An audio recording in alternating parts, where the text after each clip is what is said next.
aquele empreiteiro, aquele construtor, engenheiro que ainda não sentou para olhar, ele precisa urgentemente parar Mas aí. aí, na obra pública, cuidado que você adora, você que adora fazer o consórcio, cuidado com quem Uhum. você se consorcia. Vai que esse que você se consorcia não é alguém que tem tanto crédito assim. Cuidado. Sim, é uma Tudo isso discussão. vai passar por um planejamento. Passou e hoje o escritório a gente está muito preparado para assessorar as empresas, tanto na análise tributária das suas obras, dos seus contratos e dos seus fornecedores.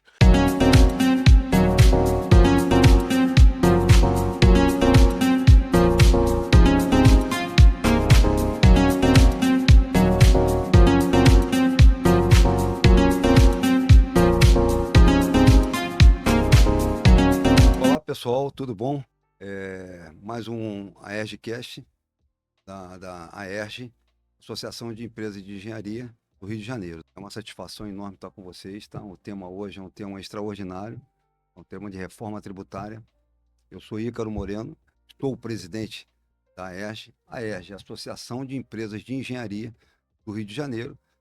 Tem uns 50 anos, esse ano está fazendo 51, com essas obras todas que foram no Rio de Janeiro feitas. Obra de escola, hospitais, creches, túneis, viaduto, pavimentação, tudo que é tipo de obra, a associação embarca várias empresas nesse sentido. Tá? Bom, uma dificuldade enorme em se entender reforma tributária. Então, nós estamos aqui hoje, Marcos Vinícius, tá? A Vilemor Amaral Advogados, sócio responsável com mais de 15 anos de experiência em consultoria e contencioso tributário, com sólido domínio de tributação federal, estadual e municipal. Especialista em incentivos fiscais e interlocução estratégica com autoridades governamentais. Reconhecido por diretórios como Leaders Lounge, Chambers and Partners e Análise e Advocacia. E o Fernando Rangel, que trabalha conosco. Fernando, é um prazer estar aqui com você também. Doutor em Direito pela Universidade Veiga de Almeida, pós-doutorado na UF, Universidade Federal Fluminense, mestre pela Universidade de Estácio de Sá, pesquisador especialista em Direito Civil, Processo Civil e Direito Corporativo, com atuação também em Direito Tributário, assessor jurídico da nossa associação da ERJ. Uma satisfação grande, tá? E hoje esses temas são um pouco complexos para engenheiro, tá? Mas hoje, como quem assiste não só são engenheiros, como os advogados e principalmente economistas, então, as palavras, né, verbalização do tribunal tentar ser um pouco mais popular do que ser erudito. O que eu vou fazer primeiro para você, Marco? É o seguinte, como é que você vê a aplicação disso? O país vai melhorar, vai piorar? Tem que teve um estudo grande, tá? Foi desenvolvida essa lei, ela tem começou 2026, né? Vai até 2033. Uma rampa para chegar lá ao final. Tendo essa rampa, como é que você acha? O que você acha? Vai melhorar o país? Vai facilitar? Não vai facilitar? Eu tenho ouvido umas pessoas falam daqui e dali. Está meio confuso ainda isso, né? Não está clara. Primeiramente, bom dia a todos. É um prazer, agradeço o convite do presidente Ícaro, do consultor Fernando, para um assunto que é muito estratégico para o país. É um setor forte que representa a economia, sobretudo aqui no estado do Rio. E, Ícaro, eu começo te dizendo que, como tudo na vida, tem lados positivos e lados negativos. A reforma tributária, de fato, ela tem um viés de simplificar a tributação, não só a tributação, mas também o regime legal. E aí eu explico bem rápido. Hoje nós temos, na construção civil especificamente, dois tributos que incidem, na verdade, ali sobre o consumo, né? O ICMS e o ISS, em âmbito estadual e municipal, e mais dois tributos federais que são idênticos no seu regramento jurídico, que é o PIS e a COFINS. Em algumas questões temos o IPI. Então nós temos 5 tributos hoje, atualmente, com algo em torno de, vamos dizer assim, 5.000 legislações ordinárias, portarias. Então, assim, só desse ponto de vista, olhando para a reforma, pegando esses 5 tributos e transformando em apenas 2, que hoje são 2 leis, nós temos uma simplificação. De fato, muito bem entendido o que há. Mas tem muitos poréns, muitas, vamos dizer assim, regulamentações. Esse período de transição vai ser um período difícil, mas eu vejo um caminho positivo, sobretudo para as empresas de engenharia, sobretudo para a construção. Então, eu acho que eu posso dizer para você que é um período, é algo novo para todos, inclusive para a gente técnico, mas há uma evolução de fato da legislação tributária para uma simplificação, porém sempre tem ali as suas nuances. Fernando, e o que você acha? Eu acho assim que a gente tem que apartar as coisas nesse sentido, né? De todo esse arcabouço jurídico aí, pesado que existe para as empresas, de forma geral. O Brasil é o país que tem um sistema tributário mais complexo do mundo. Ninguém compara a gente. Ninguém, né? 5.000 municípios, já começa por aí, 5.000 legislações.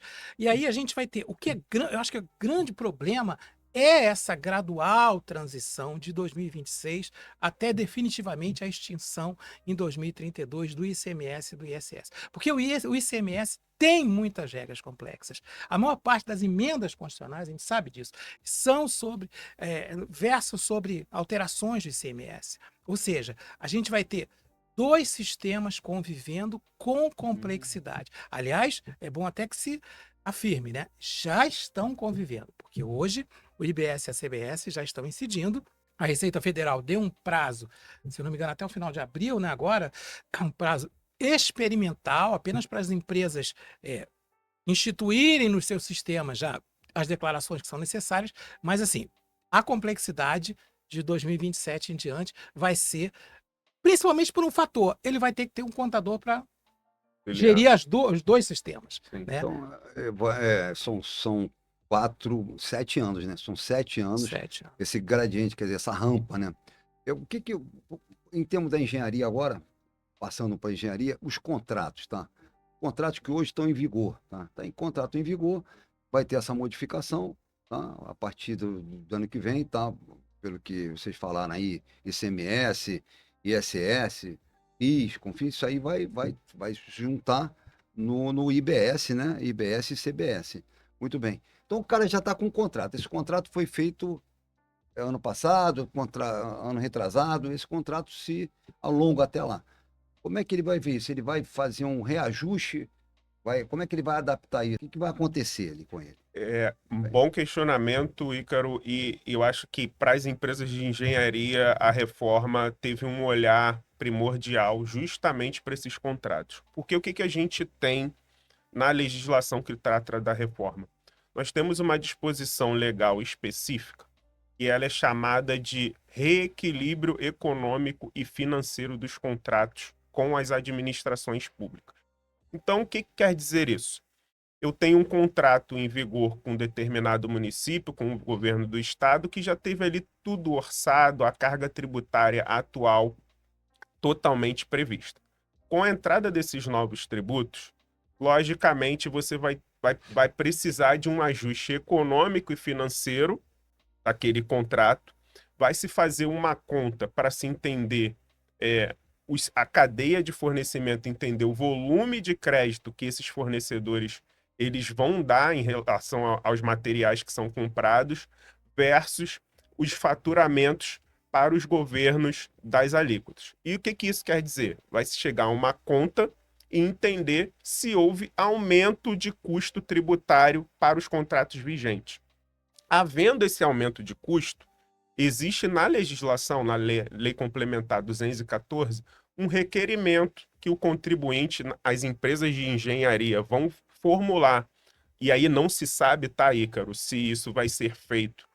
Vai ter um setor dentro de cada secretaria de construção, de casa civil ou de obras para tratar desse tema, ou se vai se designar um órgão fiscal daquela entidade para tratar. Mas fato é que já existe uma previsão legal para que esses contratos fiquem reequilibrados, que o empreiteiro, a empresa de engenharia, ela não assuma esse custo. Então, em resumo, Ícaro, se houver aumento de carga tributária em contratos já assinados, as empresas de engenharia vão tranquilamente poder fazer um requerimento junto a esses entes e pedir ali o reequilíbrio. Geralmente, através de aditivos, ou de repasse tarifário, ou de complemento de faturamento para se agregar. Mas fato é que para os engenheiros, as empresas de engenharia, essa conta já precisa começar a ser feita agora. Como o Fernando colocou, a gente está em 26, que é uma alíquota teste, por enquanto não está havendo cobrança,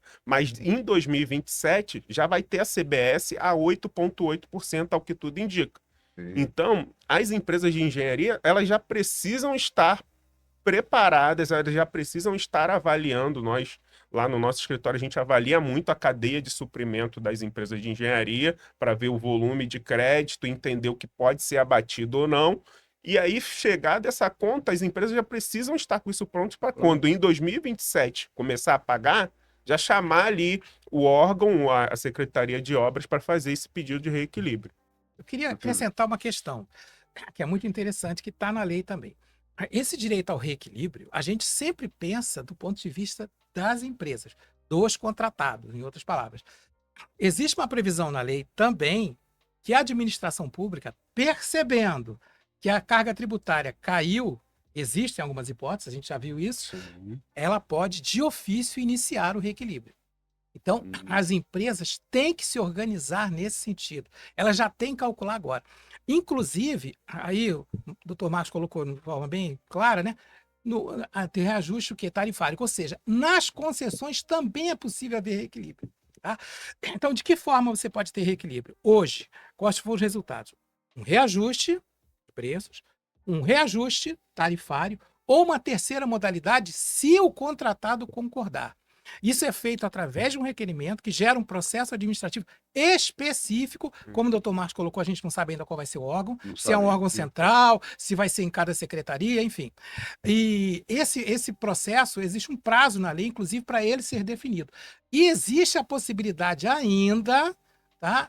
Não comum, mas uma possibilidade, eu diria que excepcional, de haver provisoriamente o reequilíbrio, ou seja, se adiantar durante esse processo, que ao final, quando houver uma decisão definitiva, realmente houve aumento da carga tributária, aquela provisoriedade que foi aproveitada seja calculada ao final. Eu acho que o mais importante aqui além disso que a gente está falando, as empresas têm que entender o seguinte, que os fornecedores dela, elas vão qualificar agora. Como? Não só em termos qualificados, em termos contábeis, aquela empresa que é organizada em SPED, em nota fiscal eletrônica, em tudo que a contabilidade tributária exige. Também porque aquela que vai fornecer para ele crédito, porque hoje ele paga ISS, ele não tem direito a crédito, ele vai ter direito ao crédito no IBS e na CBS. Falando em crédito, é bom fazer a pergunta, começar por você também, Marco. Os créditos são através de notas fiscais e através de materiais, correto? Então, um material sustentável, material que tem no mercado, em vez de você, da empresa, fazer uma parede de alvenaria, fazer steel frame ou de alguma outra forma, material sustentável que você possa reequilibrar isso. Quer dizer, vai ter créditos com material sustentável? Tem na legislação isso? Vai ter mais créditos do que se fizer com um produto normal, produto de mercado?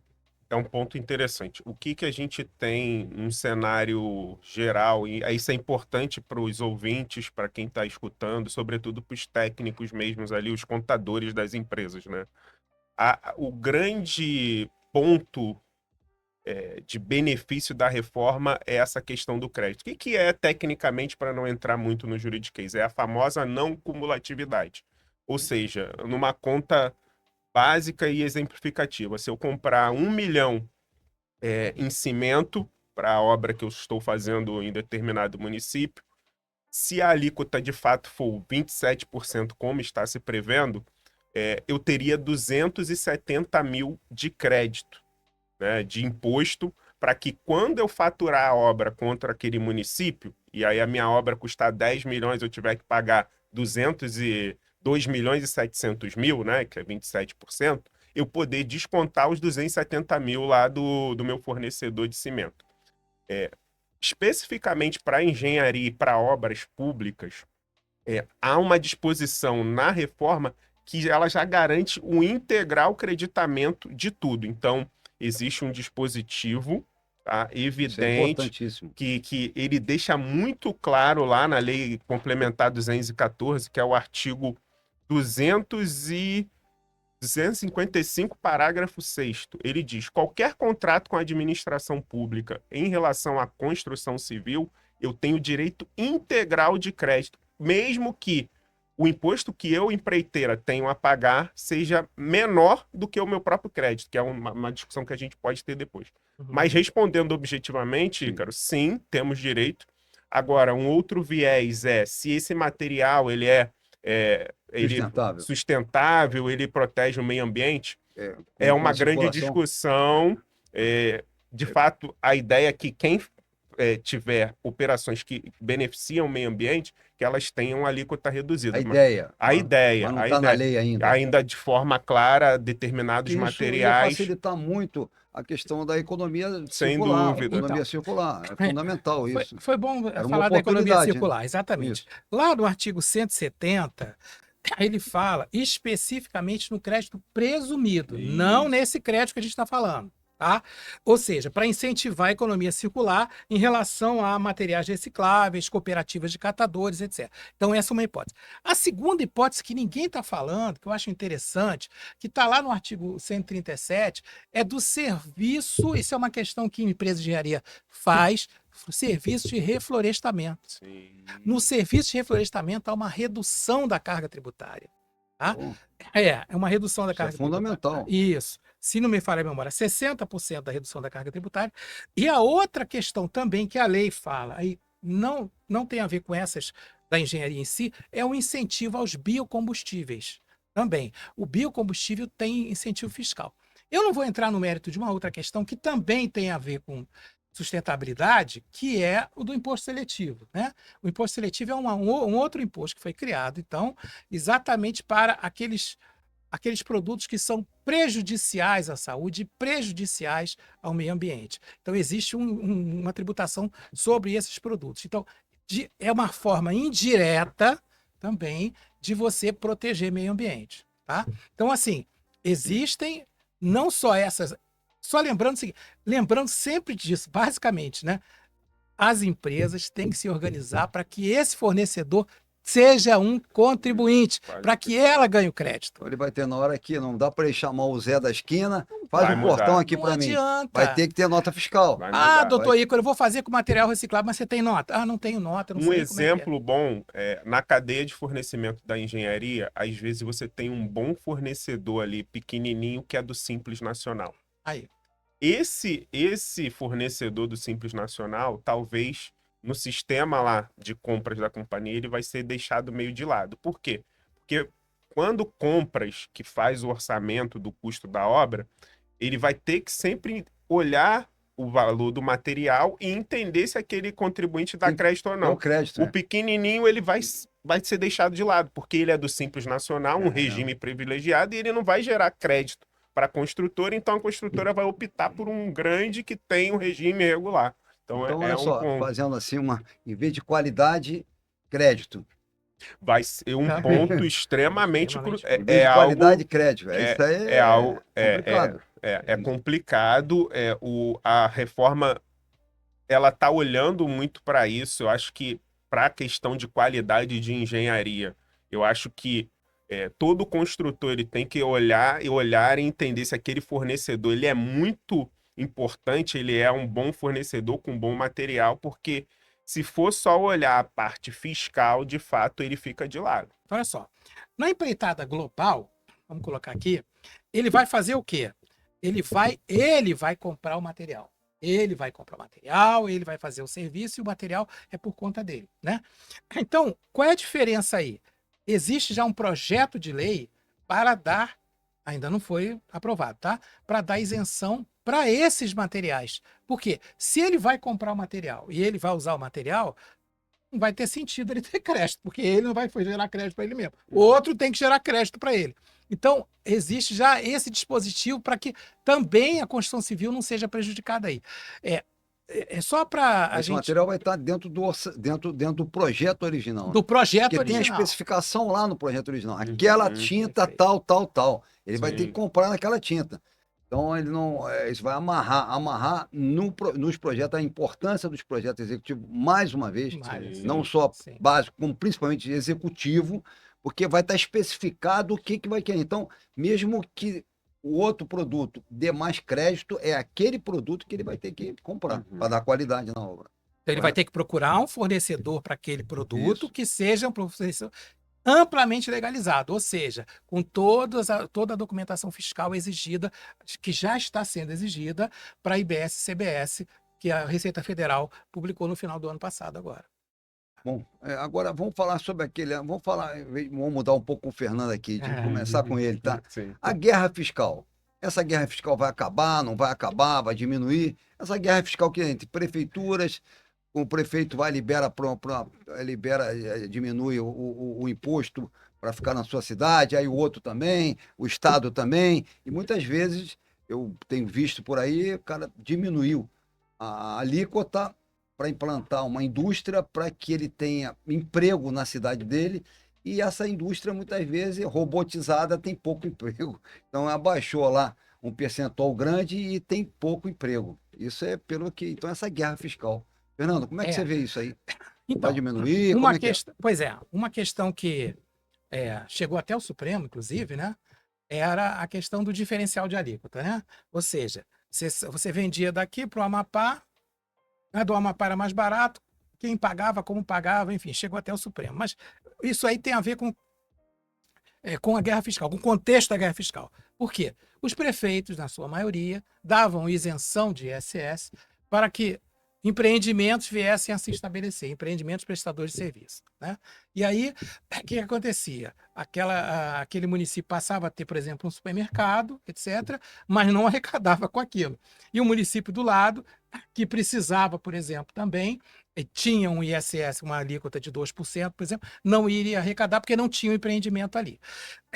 A ideia da unificação de ISS e ICMS no IBS e do PIS e COFINS na CBS é uma ideia de exatamente ter uma lei federal em que põe uma alíquota que a gente chama, o legislador chamou de alíquota de referência, que é uma alíquota única.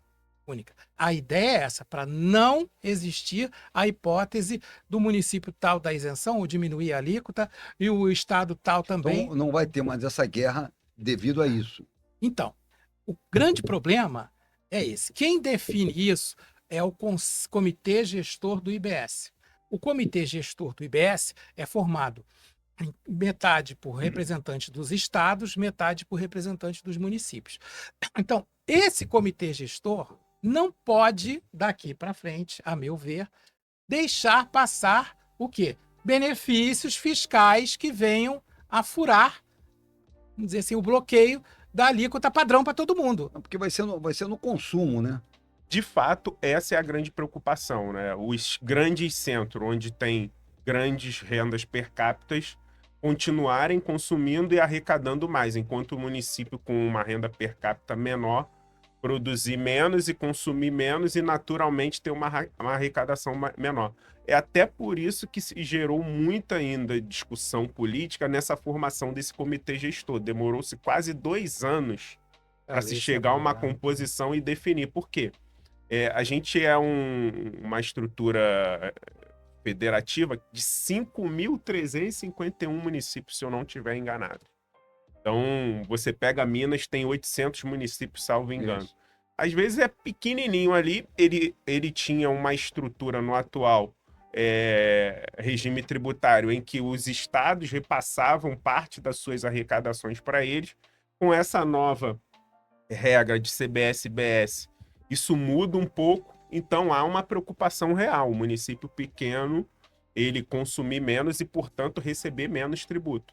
E aí, tocando num ponto que o Fernando colocou de sensibilidade, que você trouxe da guerra, eu acho que tende a diminuir a guerra fiscal.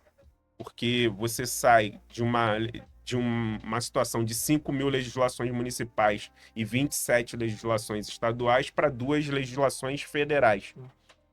Só que tem um ponto na reforma o Ícaro, que é ainda vamos dizer, um pulo dos municípios e dos estados.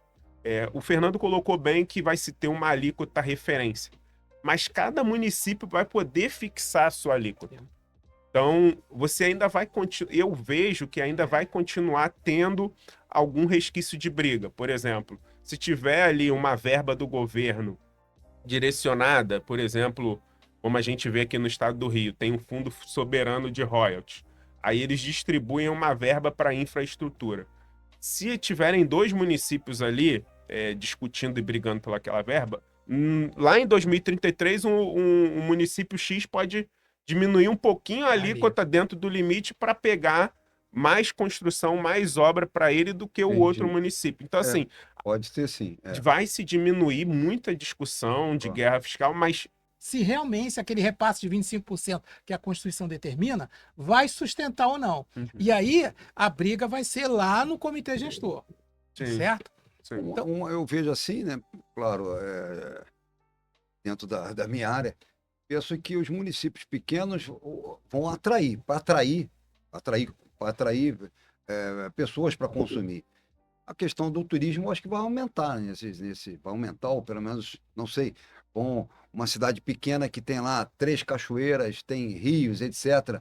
A parte ambiental dela é organizada, tá boa. Ele vai explorar o turismo para exatamente ter uma demanda, claro, controlado, que ele terá um aumento. Eles vão ter que buscar novas frentes de receitas. Isso, aí você podia ter ali um município que podia viver com um repasse maior, por exemplo, acho que vou dar um exemplo aqui, Maricá. Maricá é um município que cresceu com repasses, né? Dos royalties. Não tem indústria. E não muito, tem né? indústria, não E tem muito. nada. E muito. E agora eles têm lá um município altamente forte economicamente, com superávit, com fundo. Eles vão ter que desenvolver novas estruturas ali de turismo, comércio, polos industriais, polos de tecnologia, que é o que muitos municípios vêm fazendo, para que chame novas empresas e que ocorra consumo ali. Consumo. O foco está no consumo. Está no consumo. Tá no consumo. Eu diria, Ícaro, que a briga fiscal agora, ela não vai ser mais fiscal do meu ponto de vista, ela vai ser uma briga de fato econômica De e mercado, política. né? De mercado. Então, assim, antes, o que um prefeito, um governador fazia? Não, vou baixar um decreto aqui, vou dar um benefício inconstitucional, até decidirem que aquele benefício não serve. Muitas empresas já entraram aqui, então eu ganhei de muita gente.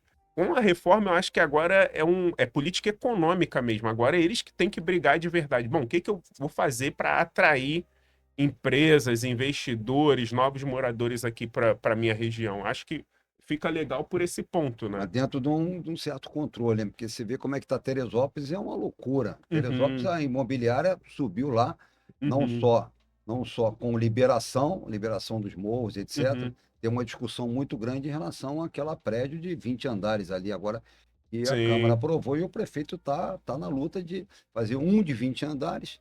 Imagina, daqui a pouco vão ter vários. Então, quer dizer, tem que tomar cuidado com esse crescimento. Do jeito que está, a gente pode ter problema. Essas legislações de posturas, eu acho que a tendência, eu olho, sobretudo no olhar de reforma, é que elas provavelmente serão revisadas para diminuir essas exigências. Perfeito. Você pega aqui o próprio município do Rio, eles cada vez mais abrem para exigências locais, onde você podia construir só 5, 6 andares, já subiu para 10. Eu acho que...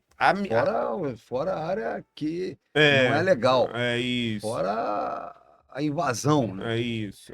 Uma questão que eu queria contribuir aí em relação a essa expansão imobiliária é que o legislador já prevendo isso, você vê que, vamos dizer assim, a gulodice tributária é muito grande no Brasil, a gente sabe disso. Gulosíssima tributária. Gulodice tributária, o cara quer porque quer arrecadar aquela coisa, enfim. Colocaram uma alíquota padrão, né? Alíquota 26,5, altíssima, elevadíssima. Já chega a 27, né? Elevadíssima. Então, você vê que a lei prevê várias reduções de carga, inclusive na área que a gente está falando da engenharia, na incorporação, na locação, na alienação. Então, tem redução de carga para isso. Como essa alíquota vai reduzir vamos colocar aí, mais ou menos para 13,25%, que é mais ou menos o que se tem por aí, de 50% a 60%, ele pagava já 5%, normalmente, de ISS. Ele pagava já 5% de ISS. Pagava uma PIS/COFINS elevadíssima lá, né? Quem não está no Simples Nacional. Não vamos colocar essas empresas Simples Nacional nessa história, porque elas vão continuar no Simples Nacional. Então não vão concorrer. Então, se a gente for colocar num sistema de crédito, eu acho que vai, pelos cálculos que a gente já mais ou menos fez, vai ter empresa que vai se beneficiar e vai ter redução da carga. Sim. Tá? E só lembrando uma coisa para, né, lembrar aquele outro assunto que a gente falou anteriormente, da revisão prevista para os contratos com a administração pública, lá do artigo 374 seguinte, lá da lei, não se aplica a contratos privados. Então, a lei é clara, né? Arnaldo, a regra é clara. Público. Exatamente. Regra Isso quer dizer o quê? Mais uma vez, Ícaro, eu sei que é exagerado, mas a empresa de engenharia tem que entender. Falando para a câmera lá. Empresa de engenharia, entenda, você tem que organizar melhor os seus fornecedores, porque o seu contrato privado não vai sofrer reequilíbrio econômico. Tá, doutor Ícaro? Perfeito. Pelo que vocês colocaram, essa gestão está muito concentrada no governo federal. Foi para tudo para o governo federal, pelo que eu estou entendendo. Quer dizer, o prefeito, o governador, eles vão ter assim, controle pequeno com o governo federal, um órgão que vocês colocaram, ele sim. Marco, o que você acha disso? Eu acho que é uma concentração grande de gestão em relação a isso. Não sei, eu não conheço dessa área. Essa é uma grande questão, assim, vamos pegar aqui um pouquinho do início, tá, Ícaro? O que foi criado da natureza desse órgão? Ele foi chamado de comitê gestor. É uma entidade, vamos chamar subnacional, né, Fernando? Tem-se discussão de qual é a natureza dela, mas é uma entidade que ela não tem uma interferência direta do governo federal. Ela tem... Tipo o Banco Central? Mais ou menos. Mais ou menos. É bem parecido, é independente, é uma autarquia, mas pode ou não ali ter algumas questões de controle. Mas, de fato, é um órgão independente. Comitê gestor, eu posso dizer, assim, de uma forma leiga, que ele é independente. Se não fosse, os municípios não teriam aceitado instituir. Eu tenho essa certeza. Porque qual foi a grande discussão da reforma, tá, Ícaro? Isso é importante porque ele linka com o que tem hoje. A reforma, na sua essência, ela não deveria ter 2 tributos, CBS e IBS. Na verdade, deveria ter um só. O IVA único. E hoje a gente chama de IVA dual porque virou CBS e IBS. Na verdade, seria impostos de bens e serviços global. E a União tomando conta de tudo. Só que como há um poderio político e econômico muito forte dos estados e municípios, falam, não, assim não dá não. União Federal, pega a sua parte, que é o antigo PIS/COFINS, bota em CBS, você toma conta. E o IBS, que é o ISS e o ICMS, a gente toma conta aqui, dividimos a competência.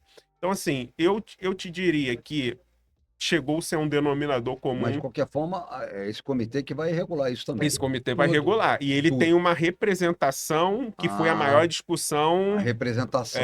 Partidária ali. Tem vários representantes de vários municípios e representantes de vários estados. Então, aí, por exemplo, você pega os municípios pequenos, eles todos são representados pela frente parlamentar dos municípios, né? Por exemplo. E aí é uma ideia de representação. O município pequenininho, ele não vai chegar lá no comitê e ter uma voz. Então, acho que são 32 cadeiras ou 36. E tem lá, de fato, é um comitê. Conselhão. É um conselhão. Com muita briga. Já foi instituído, já foi instalado, já tem presidente, etc. Inclusive, a lei desse ano, nós tivemos a 214 ano passado para instituir a reforma tributária, né, e regulamentar o CBS e a IBS. E esse ano a gente teve a lei 227 que regulamentou o comitê. Por quê? O interesse é tanto de partilhar isso, né, que a gente está vendo que vai haver uma gradação na arrecadação do IBS e da CBS e uma diminuição na arrecadação do ICMS e do ISS. Então, que por enquanto continuarão com as regras estaduais e municipais, né, para eles propriamente dito, que já houve a eleição desse comitê e esse comitê tem várias atribuições. Não só isso, decidir sobre processos, etc. Não só decidir sobre divisão de arrecadação. Decidir sobre, dentre outras coisas, processo. O que eu acho é assim, Ícaro, que é importante as empresas entenderem que a reforma tributária, com toda a complexidade que a gente teve, que a gente tem no Brasil, ela veio para mudar o foco. Qual é o foco? Vou tributar o consumo. E vou Essa é a tributar no espinha dorsal. destino. E vou tributar no destino. Vou tributar. Veja bem, olha só. Sempre foi na origem, não no destino, na saída. Né? Pelo ICMS sempre foi na saída. No Rio, o petróleo, a extração do petróleo, que é excepcional. Rio de Janeiro, 80% de extração de petróleo do país inteiro. Não tem, por quê? Porque não era, agora vai ser para todo mundo, né? Era o único que era no destino e não na saída. Então, o Rio de Janeiro prejudicado 3 vezes. Não tem Comperd, não refina, não tem ICMS. Então, não vai ter ICMS daqui para frente porque não tem. E não tem também a arrecadação em si do tributo, porque o tributo é refinado em outro lugar. Então, você vê como essa complexidade de fatores, ela se intrinca com o quê? Com a questão do mercado, a questão da atividade econômica. Vocês já falaram mas vamos falar sobre subcontratados, subempreiteiros, né? Como é que você vê essa questão da subcontratação? Subcontratação, qual o impacto? É uma pergunta interessante. O que a gente tem, né?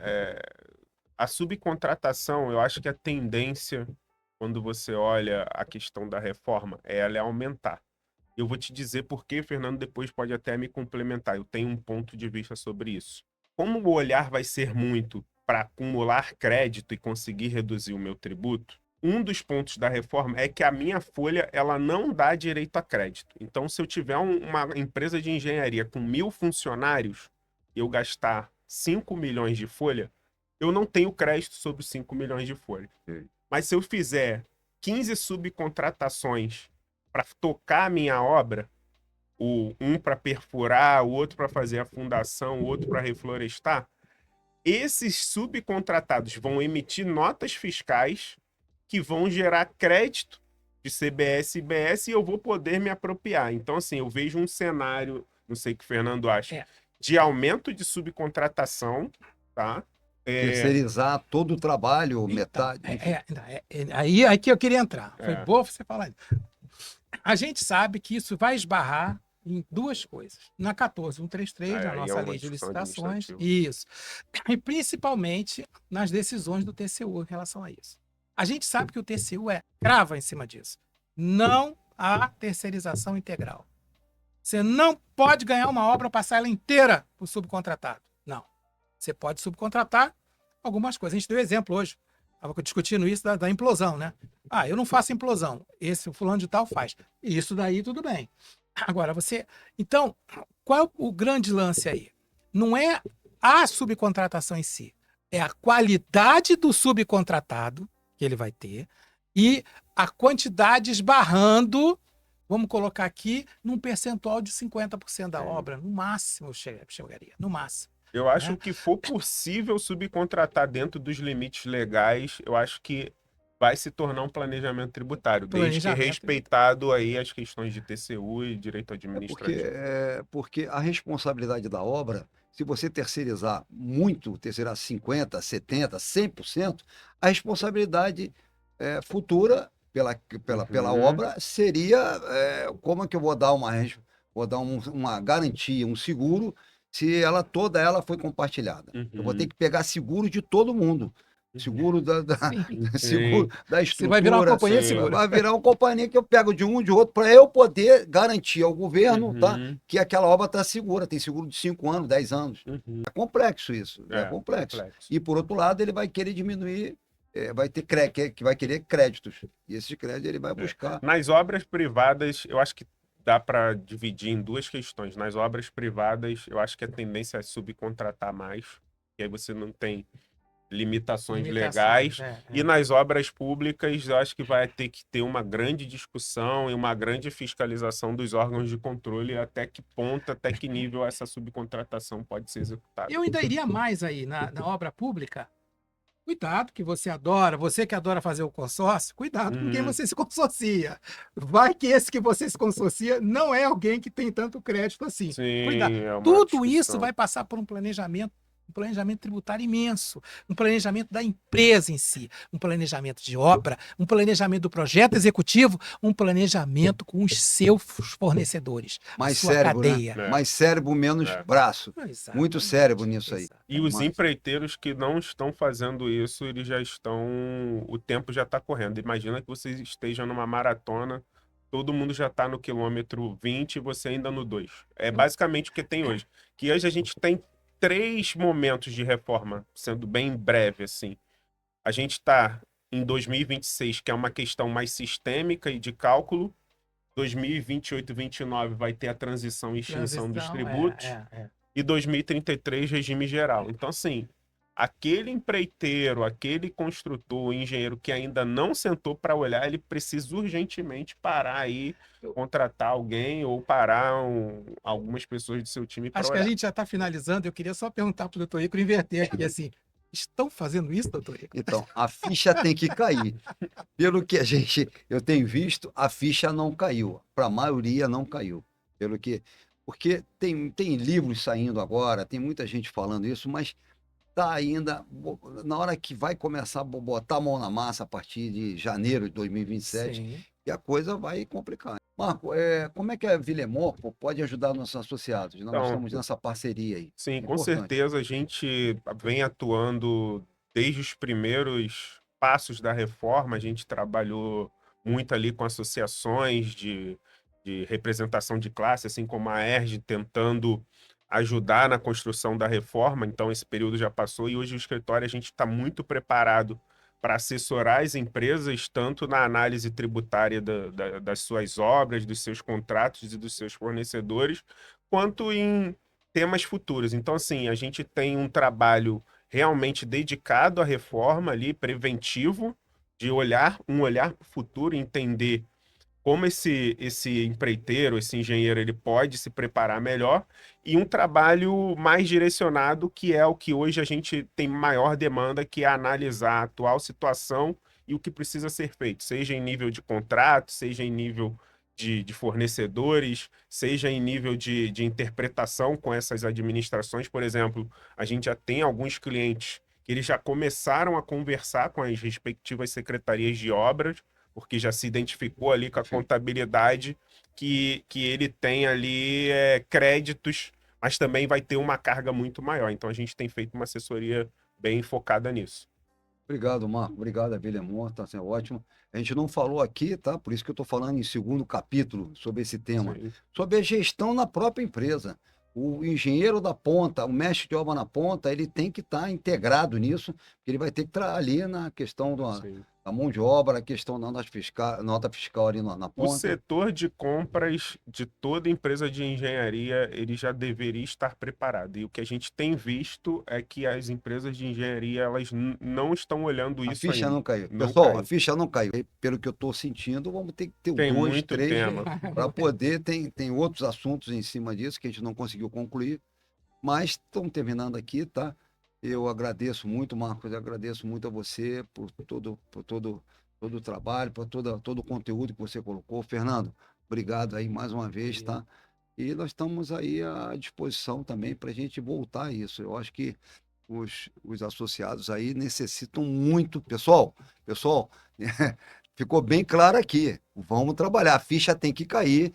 Nós estamos fazendo na associação, está fazendo todo o possível. Temos contratações, está aqui nosso amigo Marcos, tem o Fernando, temos outras pessoas para poder auxiliar, para poder ajudar nessa entender todo esse sistema, tá bom? E então, para o próximo capítulo. Obrigado.